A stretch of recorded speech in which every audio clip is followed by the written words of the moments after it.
बॉलीवुड के इतिहास में कई महान गायकों और कलाकारों ने अपनी छाप छोड़ी है, लेकिन कुछ नाम ऐसे होते हैं जो समय की सीमा से परे होते हैं और किशोर कुमार निश्चित ही उनमें से एक हैं।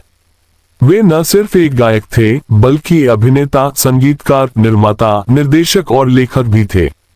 उनका जीवन जितना रंगीन था, उतना ही रहस्यमयी और प्रेरणादायक भी।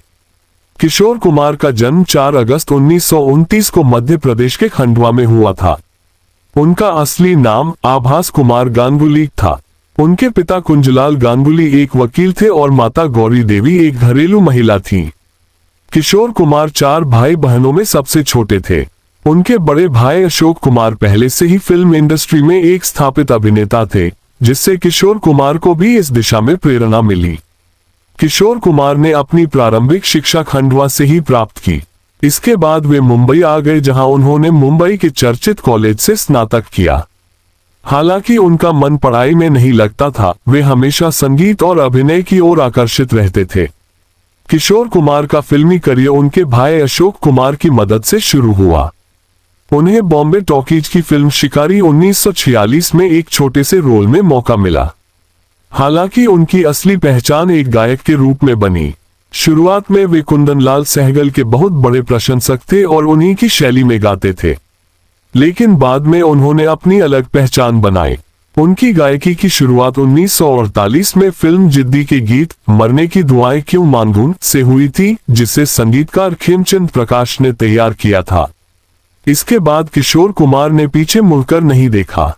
किशोर कुमार केवल गायक नहीं थे, उन्होंने 80 से अधिक फिल्मों में अभिनय किया और करीब 20 फिल्मों का निर्देशन किया।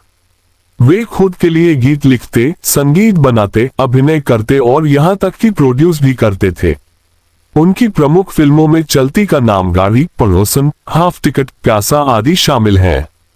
उनकी हास्य अभिनय शैली अद्वितीय थी। फिल्म पड़ोसन में उनके द्वारा निभाया गया किरदार आज भी लोगों के जेहन में ताजा है। वे हर भूमिका में जान डाल देते थे। किशोर कुमार की गायकी में एक खास बात थी, उनकी आवाज में जादू था। वे किसी भी अभिनेता की शैली में खुद को ढाल लेते थे। खासकर राजेश खन्ना और अमिताभ बच्चन की आवाज बन गए थे। राजेश खन्ना के करियर की सफलता में किशोर कुमार के गानों का बड़ा योगदान रहा। कुछ यादगार गीतों में शामिल हैं तारांकन, मेरे सपनों की रानी कब आएगी तू, तारांकन, रूप तेरा मस्ताना, तारांकन, पल पल दिल के पास, तारांकन, कुछ तो लोग कहेंगे, तारांकन, जिंदगी एक सफर है सुहाना, तारांकन, हमें तुमसे प्यार कितना। किशोर कुमार ने S.D. बर्मन, R.D. बर्मन, लक्ष्मीकांत प्यारेलाल, कल्याण जी आनंद जी, बप्पी लाहिरी जैसे बड़े संगीतकारों के साथ काम किया। S.D. बर्मन ने ही किशोर कुमार की गायकी की क्षमता को पहचाना और उन्हें बड़े स्तर पर मौका दिया। किशोर कुमार का निजी जीवन उतार चढ़ावों से भरा रहा। उन्होंने 4 शादियां की। 1.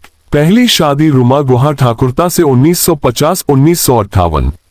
2. दूसरी शादी अभिनेत्री मधुबाला से 1960-1969। 3. तीसरी शादी योगिता बाली से 1976-1978। 4. चौथी शादी अभिनेत्री लीना चंद्रावरकर से 1980-1987। मधुबाला से उनकी शादी सबसे ज्यादा चर्चित रही। मधुबाला गंभीर बीमारी से ग्रसित थीं और किशोर कुमार ने उनके अंतिम समय तक उनका साथ निभाया। किशोर कुमार बेहद अलग मिजाज के इंसान थे। वे सादगी पसंद करते थे और फिल्म इंडस्ट्री की चकाचौंध से दूर रहना पसंद करते थे। कहा जाता है कि वे कई बार शूटिंग के दौरान संवाद नहीं बोलते थे या अपने ही अंदाज में संवाद बोलते थे। वे पैसे के मामले में भी बेहद सतर्क रहते थे और जब तक फीस न मिले काम नहीं करते थे। आपातकाल के दौरान उन्होंने सरकार के विरोध में गाने से इनकार कर दिया था, जिससे उन्हें सरकारी प्रसारण माध्यमों से प्रतिबंधित कर दिया गया था। लेकिन उनके फैंस की संख्या इतनी बड़ी थी कि उनका करियर प्रभावित नहीं हुआ। किशोर कुमार को अनेक पुरस्कार मिले। उन्हें कुल 8 बार फिल्मफेयर सर्वश्रेष्ठ पार्श्व गायक का पुरस्कार मिला। ये एक रिकॉर्ड था जिसे बाद में भी कोई आसानी से नहीं तोड़ सका।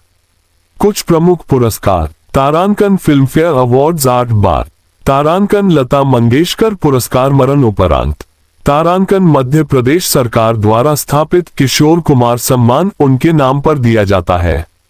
13 अक्टूबर 1987 को किशोर कुमार का दिल का दौरा पड़ने से निधन हो गया। उस दिन उनकी पत्नी लीना चंद्रावरकर का जन्मदिन भी था। उनकी मृत्यु के साथ ही एक युग का अंत हो गया। किशोर कुमार आज भी करोड़ों दिलों में जीवित है। उनके गीत हर पीढ़ी को पसंद आते हैं। वे एक ऐसे कलाकार थे जो हर रूप में सफल हुए गायक, अभिनेता, निर्देशक और निर्माता। उनकी बहुआयामी प्रतिभा को देखते हुए उन्हें केवल एक गायक कहना अन्याय होगा। वे भारतीय सिनेमा के इतिहास के सबसे विलक्षण और जीनियस कलाकारों में से एक थे। खंडवा में हर साल उनके सम्मान में किशोर उत्सव का आयोजन होता है। उनका बंगला गौरी कुंज मुंबई में एक ऐतिहासिक स्थल बन गया है।